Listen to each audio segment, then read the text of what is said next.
안녕하세요. 인생컨닝 박종경 변호사입니다. 네, 오늘은 공무원 시험을 오래 준비하는 장수생에 대한 이야기를 해보려고 합니다. 많은 분들이 한국에서는 젊은 시절에 시험을 준비하면서 보내죠. 특히 한국에서는 공무원 그리고 전문직이 인기가 많았었기 때문에 이걸 준비하는 시간이 많고, 저도 사실 그런 사람 중에 한 명이었어요. 그래서 장수생에 대한 이야기를 굉장히 많이 듣고 주변에서도 많이 경험했기 때문에 좀 사례를 각색해서 말씀을 드리도록 하겠습니다. 오늘은 그래서 공부법에 대한 이야기도 조금 추가로 한번 드려볼게요. 네, A씨는 현재 30대 중반의 남성인데요. 20대 초반에는 아주 일반적인 대학생이었어요. 지방에 있는 4년제 대학을 나왔고요. 당연히 군대도 다녀왔고, 20대 초반에는 친구들과 놀기도 하고 술도 마시고 그랬습니다. 그렇다고 대학 공부를 아예 놓은 것도 아니었고 아주 열심히 한 것도 아니었어요. 아주 평범한 대학생이었고요. 근데 A씨는 슬슬 20대 중반이 되니까 진로에 대한 고민이 시작이 됩니다. 지방에 있는 4년제 대학이다 보니까 대기업 가기에는 문과인 부분 때문에 취업에 좀 불리한 부분도 있었어요. 그래서 이제 계속 고민을 하는 거죠. 회사를 들어가야 되나 아니면 다른 길을 선택을 해야 되나 프리랜서를 해야 되나 여러 가지 고민을 하다가 이때 부모님은 그 당시에 공무원을 권하셨어요. 집안 형편이 아주 사실 잘 사는 편도 아니었고 일반적인 서민층이나 중산층 사이 정도 되는 집안인데요. A씨의 아버지는 개인 사업을 하셨고 또 어머니는 전업주부였습니다. 그래서 A씨의 아버지는 개인 사업을 하면서 느꼈던 부분이 있으셨던 거예요. 내 자식만은 이렇게 불안정한 삶을 살지는 않았으면 좋겠다. 그래서 안정적인 직장을 가지기를 원하시는 부모님이었습니다. 한국에서 볼 수 있는 아주 평범한 부모님이시죠. 내 자식은 고생하지 않았으면 좋겠다. 이런 부분이 있었던 거고요. 또 여기에다가 굉장히 공무원에 대해서 준비하는 사람들이 많은 사회 분위기가 있었어요. 그 공무원 열풍이 있었기 때문에 결국에 A씨는 공무원 준비를 하기 시작을 합니다. 9급 공무원 시험을 준비를 하는데 처음에는 인강을 통해서 공부를 하기 시작해요. 그래서 인강을 보면서 공부하고 또 이해가 안 되면 또 다시 인강을 보고 그래서 전체 공부 시간에 있어서 강의를 보는 시간이 대부분을 차지를 했어요. 왜냐면 이 A씨는 아주 공부를 잘했던 스타일은 아니었기 때문에 공부를 어떻게 해야 되는지도 모르는 상황이었던 거죠. 여기에다가 A씨는 시험을 어떻게 하면 합격을 잘 할 수 있는가에 대한 이해가 떨어지는 편이었던 거예요. 내가 좋아하는 과목은 계속 공부를 많이 하고 하는데 이게 전체적으로 시험을 균형 있게 이제 공부를 해서 내 합격선을 만드는 쪽으로는 고민하지 않고 하루에 한 과목씩만 공부를 하는 그런 방식을 선택을 했습니다. 그래서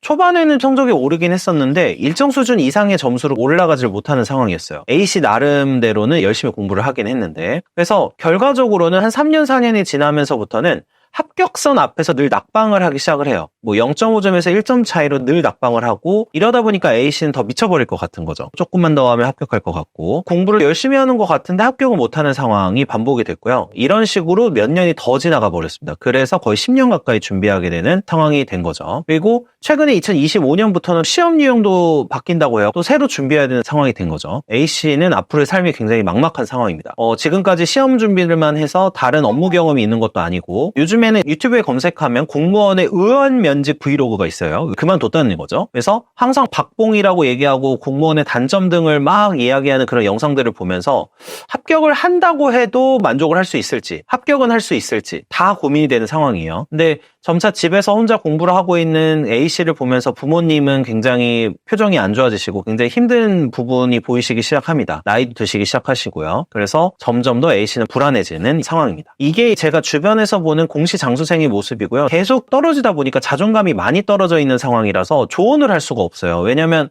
조언을 하는 순간 사이가 멀어질 게 뻔한 상황이고 계속 응원해 줄 수밖에 없는 그런 상황이 되는 거죠. 말을 꺼내기도 힘들고. 그래서 시험 준비를 열심히 하지만 계속 떨어지는 경우에는 주변 사람들도 되게 조심스러워서 할 수가 없는 그런 상황이 돼버립니다. 물론 오늘 케이스는요. 정말 시험 준비로 말로만 하면서 연애하고 게임하고 이런 경우는 제외한 거예요. 이런 연애하고 게임하고 당구장 다니고 이렇게 시험 준비한다고 하면서 다니는 케이스는 사실 제가 생각하기엔 준비생이 아니고 그냥 백수입니다. 그래서 이거는 시험 준비생으로 볼 수는 없다고 생각해요. 그래서 오늘은 어떤 얘기를 드리고 싶었냐면 이 공부 관련 이야기와 또 20대 초반에 어떻게 시간을 보내야 되는지에 대한 이야기를 좀 할 거예요. 우선 20대 초반의 시간을 어떻게 보내는 게 좋은가에 대한 얘기를 먼저 하면요. 제가 생각하기에 정말 하고 싶은 일이 뚜렷하지 않다면 사실 뚜렷하더라도요. 내가 언제든지 하고 싶은 일이 변할 수 있는 부분이 있기 때문에 저는 20대 초반의 시기에는 무조건 다양한 경험, 많은 경험, 그리고 다양한 아르바이트 등을 해보라고 조언을 많이 하는 편이에요. 여기에는 당연히 고생하는 경험도 들어가는 게 좋습니다. 근데 진로를 확실하게 모색을 하고 어떤 일이 자신에게 적합한지 확인할 수 있는 시간이 무조건 필요하고 이게 조금 편하게 할 수 있는 시기가 20대 초반이기 때문이에요. 근데 생각보다 많은 분들이 20대 초반의 시간을 그냥 보내는 경우가 꽤 많고, 저는 사실 술을 먹고 유흥을 즐겨라 이런 걸 하지 말라는 뜻은 아닌데, 저는 술을 먹더라도요 20대 초반에는 되도록이면 친구들도 좋지만 사회 경험이 많은 선배나 약간 자기보다 한 10년, 15년 일을 먼저 하고 있는 사람들과 많이 소통을 하고 술을 같이 먹기를 권하는 편이에요. 이게 각종 일에 대한 간접 경험도 늘려주고요. 사회에서 어떤 일이 어떤 식으로 평가를 받고 또 소득이 얼마며 워라밸도 어느 정도인지 이런 거를 가장 잘 알려줄 수 있는 게 현업자들이거든요. 그래서 되도록이면 20대 초반에는 다양한 사람을 만나보는 경험을 꼭 하시라고 추천을 드려요. 왜 오늘 이 얘기를 드리냐면, 사실 공무원을 준비하게 되는 케이스에는 본인에 대해서 진지하게 정말 고민해보고 공무원이 맞다고 생각해서 하시는 분들도 분명 있지만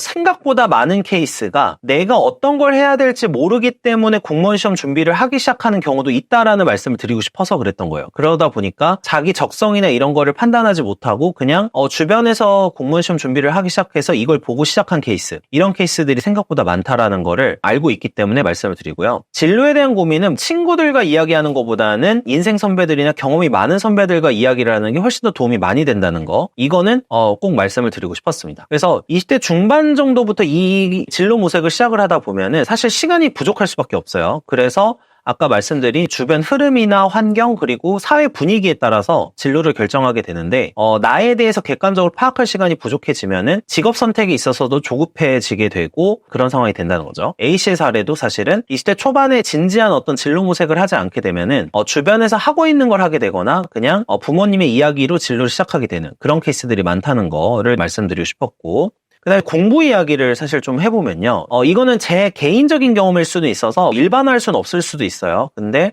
주변에서 공무원 시험이나 전문직 시험을 준비를 해서 단기 합격하는 사람들의 특징은 뭐였냐면은, 초반에는 기초를 탄탄히 하는 거에 집중을 한다는 거였었고요. 두 번째는 주변과 성적으로 비교하면서 조급해지지 않는다라는 거였어요. 특히 어떤 개념이 있냐면, 공부를 자신의 페이스로 해야 된다는 개념이 확실히 서 있는 경우가 많았습니다. 이것도 혹시 오해하실까봐 말씀드리는데, 이 자신의 페이스로 한다는 걸 또 어떤 분들은 탱자탱자 천천히 놀면서 한다라는 개념으로 생각하시는 분들이 있는데, 이거 아니에요. 이건 아니고 제대로 공부를 하는데 내 페이스에 따라서 필요한 부분을 채워가면서 한다라는 거예요. 그리고 기초를 쌓는다는 얘기입니다. 보통은 조급하게 공부를 하게 되면은 이해도 안 되고 암기도 안 되는 아주 악순환이 발생을 하는데, 보통 이유가 단시간에 성적을 올려야 된다는 압박감이 있고 또 주변에 어떤 다른 친구들이 성적 나오는 걸 보면서 비교하면서 불안해지기 때문에 이런 경우가 많은데, 공무원이나 전문직 시험 같은 경우는 제가 생각하기엔 보통은 장기전이거든요. 그래서 단기간에 성적을 올리는 게 중요한 게 아니라 시험 날에 어떤 성적이 나오는지가 훨씬 중요하고, 당연히 이걸 위해서 공부를 하는 거예요. 그러다 보니까 초반에 기초를 탄탄히 하는 공부를 하면 초반에는 좀 더딜 수는 있어요. 그때 조바심이 될 수는 있는데, 낮은 점수가 설령 나온다고 하더라도 이런 거에 구애받지 않고 시험일에 가까워질수록 이제 점점 급격하게 점수 상승을 노리는 게 훨씬 더 맞다. 그러려면 기초를 쌓아야 된다라고 생각을 하고요. 공부는 항상 제대로 할수록 시간 당연히 많이 걸리고 좀 스스로에 대해서 절망감이 쌓일 때가 있어요. 그래서 저는 공부의 핵심을 뭐라고 보냐면 자존감 싸움이라고 생각을 해요.